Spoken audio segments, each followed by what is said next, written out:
एक गांव में एक बेहद ही गरीब परिवार रहता था। उन लोगों का गुजारा बड़े ही मुश्किल से होता था। उनके परिवार में एक बूढ़ी माँ, उसका बड़ा बेटा मोहन, उसकी पत्नी माया और उनकी छोटी बेटी जिसका नाम अलका था। अलका शादी के लायक हो चुकी थी। मोहन और माया के एक बेटा था जिसका नाम भोलू था। वे सभी लोग आपस में बड़े ही प्यार से रहते थे। चाहे कितनी भी परेशानी आ जाए, सब लोग मिलकर उसका सामना करते थे। मोहन ने किसी कारणवश साहूकार से कर्जा ले रखा था, जिसकी उसे बेहद चिंता सताती रहती थी कि वो कर्जा चुकेगा कैसे। एक दिन की बात है, घर में सभी लोग खाना खा रहे थे। तभी साहूकार के कुछ आदमी उनके घर आते हैं और मोहन से कहते हैं, मोहन, अगर तुमने कर्जा नहीं दिया तो हम तुम्हारा घर ले लेंगे, इसलिए जल्दी से जल्दी तुम्हें कर्जा देना पड़ेगा। मैं जल्दी ही कर्जा देने की कोशिश करूंगा। कोशिश नहीं, जल्दी ही देना पड़ेगा। ठीक है। और ये कहकर साहूकार के आदमी चले जाते हैं। मोहन की माँ मोहन से कहती है, मोहन बेटा, तू इतनी जल्दी साहूकार का कर्जा कैसे देगा? माँ, तुम चिंता मत करो, मैं और मेहनत करूंगा और ज्यादा पैसा कमाऊंगा और साहूकार का कर्जा भी जल्दी चुका दूंगा। तभी मोहन की पत्नी माया भी कहती है, माँ तुम चिंता मत करो, हम सब है ना कोई रास्ता जरूर निकालेंगे। पर मोहन और तुम अकेले सब कैसे करोगे? अलका की शादी भी करनी है, भोलू की पढ़ाई और ऊपर से मेरी दवाई गोली का खर्चा। अरे माँ, तू चिंता क्यों करती है? मैं हूँ ना, सब ठीक कर दूंगा। तभी अलका माँ से कहती है, माँ तुम मेरी शादी की चिंता मत करो, मुझे अभी शादी नहीं करनी। मैं तो अपनी बहना की शादी ऐसे करूंगा कि सब देखते रह जाएंगे। अपने भाई की बात सुनकर अलका रोने लगती है और वहां से चली जाती है।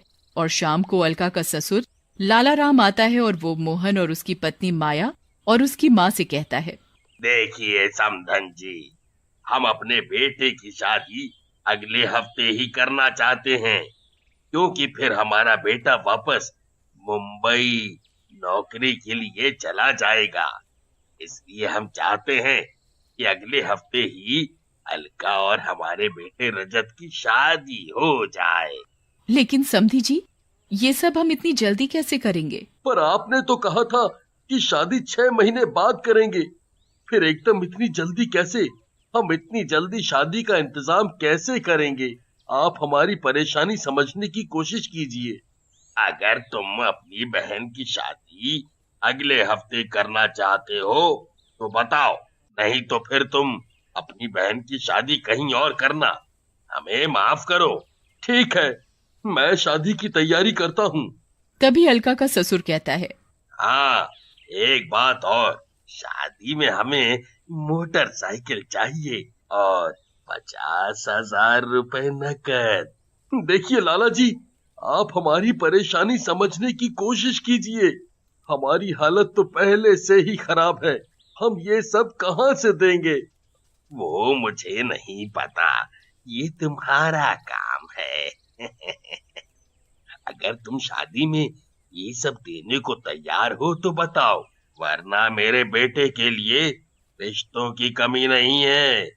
और तुम अपनी बहन के लिए कोई और लड़का देखो जी। आप ऐसा मत बोलिए, मेरी बहन मर जाएगी। देखो मोहन बेटा, मुझे जो कहना था मैंने कह दिया, बाकी तुम्हारी मर्जी। ठीक है, मैं कहीं से इंतजाम करता हूँ, आप शादी की तैयारी करो। ये कहकर लाला राम वहां से चला जाता है। तभी माया अपने कमरे से अपने गहने लेकर आती है और मोहन से कहती है, ये मेरे गहने किस दिन काम आएंगे? आप इन्हें बेचकर अलका की शादी का इंतजाम करो। पर ये गहने तो तुम्हारे हैं, मैं इन्हें नहीं ले सकता। गहने जरूरत पड़ने पर ही तो काम आते हैं, इनकी जरूरत अब ज्यादा है, इसलिए आप इन्हें बेचकर अलका की शादी की तैयारियां करो। उन सब की बातें अलका कमरे से सुन रही थी। वो अपने घर वालों से कहती है, मैं शादी नहीं करूंगी, और उस घर में तो बिल्कुल भी नहीं जहाँ दहेज मांगा जाता हो। भैया, आप कल जाकर ही उन लोगों को मना कर देना कि हमें ये शादी नहीं करनी। तभी माँ भी मोहन से कहती है, हाँ मोहन बेटा, मैं अपनी बेटी की शादी ऐसे लालची लोगों के घर में बिल्कुल भी नहीं करूंगी, मना कर देना उन लोगों को। तभी भोलू रोता हुआ आता है और वो अपनी माँ माया से कहता है, माँ, मुझे बहुत जोरों से भूख खाना दो ना। मेरे राजा बेटा को भूख लगी है, माँ अभी मेरे राजा बेटा को खाना खिलाएगी। फिर माया भोलू को और घर के सभी लोगों को खाना देती है। खाना खाकर सब लोग सो जाते हैं, लेकिन अलका को नींद नहीं आती। वो सोचती रहती है, मेरे भाई के ऊपर पहले ही इतनी जिम्मेदारी है, ऊपर से ये और मेरी शादी की परेशानी। मैं अपने भाई और अपने घर वालों को परेशान नहीं कर सकती। फिर अलका रात को घर से चुपचाप निकल जाती है और वो एक नदी में जाकर कूद जाती है और उसकी मौत हो जाती है। फिर वो एक चुड़ैल बन जाती है। और अगले दिन नदी के किनारे कुछ लोग जा रहे थे तो वो देखते हैं कि अलका की लाश नदी किनारे पड़ी हुई है। तभी एक आदमी लाश देखकर कहता है, अरे ये लाश तो मोहन की बहन अलका की है। हाँ यार, ये तो मोहन की बहन अलका है। चलो लाश को लेकर मोहन के पास ले चलते हैं। और वो सब आदमी अलका की लाश लेकर उसके घर चले जाते हैं और उसके घर पहुंचकर वो अलका की लाश उसके परिवार वालों को दे देते हैं। और फिर अलका की लाश देखकर मोहन और उसकी माँ कहते हैं, हाय रे मेरी बेटी, ये तुझे क्या हुआ? तू हमें छोड़कर क्यों चली गई? मेरी बच्ची, आजा मेरी बच्ची। मेरी बहन, तूने एक बार भी नहीं सोचा कि तेरे बगैर तेरा भाई कैसे रहेगा?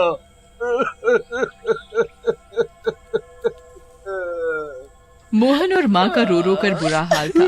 माँ अलका की मौत का सदमा बर्दाश्त नहीं कर पाई और फिर उनकी भी मौत हो जाती है। मोहन अपनी माँ और बहन की लाश को देखकर फूट फूट कर बहुत रोता है। माँ, अब तुम भी मुझे छोड़कर चली गई। हमारा क्या होगा तुम्हारे बिना?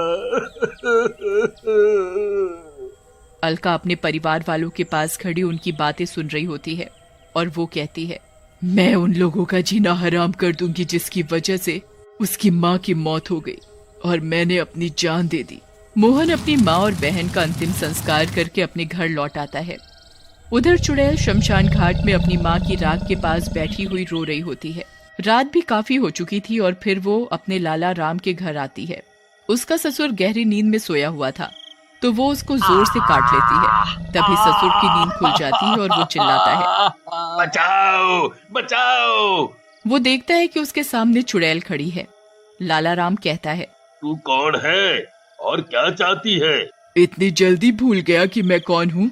याद कर। तभी चुड़ैल अलका के रूप में आती है और उसे सब बताती है कि उसकी माँ और उसकी मौत का जिम्मेदार तू है। मुझे छोड़ दो, मैंने तुम्हें नहीं मारा, तुम तो खुद ही मरी हो। पर मेरी मौत की वजह तो तू ही है। ये सुन लाला राम भागने लगता है और वो भागते भागते शमशान घाट में पहुंच जाता है तो उसे वहां बैठा एक तांत्रिक मिलता है। वो उस तांत्रिक से कहता है, बाबा बाबा मुझे बचा लो, मुझे चुड़ैल मार डालेगी बाबा। क्या हुआ? कौन चुड़ैल? ये तो तूने बहुत ही गलत किया। तेरे इस लालच की वजह से 2 लोगों की जान चली गई। तभी चुड़ैल भी वहां आ जाती है और लाला राम का गला दबाकर मारने लगती है। तभी तांत्रिक चुड़ैल से कहता है, ओ चुड़ैल, छोड़ दे इसे। ए तांत्रिक, इसे छोड़ दे, ये मेरा शिकार है। मैं इसे मार डालूंगी और इसे मार कर ही दम लूंगी। मैं तुझे ऐसा नहीं करने दूंगा, ये गलत है। उन लोगों को सजा देने वाला भगवान है।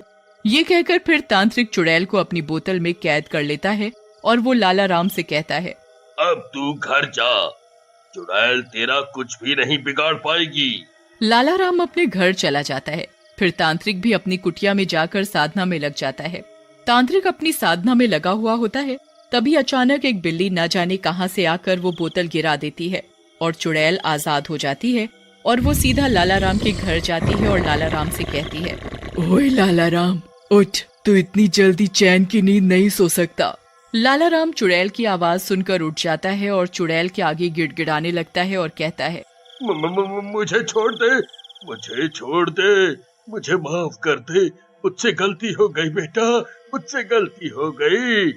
तुझसे तो गलती हो गई, पर मेरी माँ का क्या दोष था जो तेरी वजह से इस दुनिया से चली गई? माफ कर दे बेटा, मुझे मुझे छोड़ दे बेटा, बेटा मुझे छोड़ दे, मुझे छोड़ दे।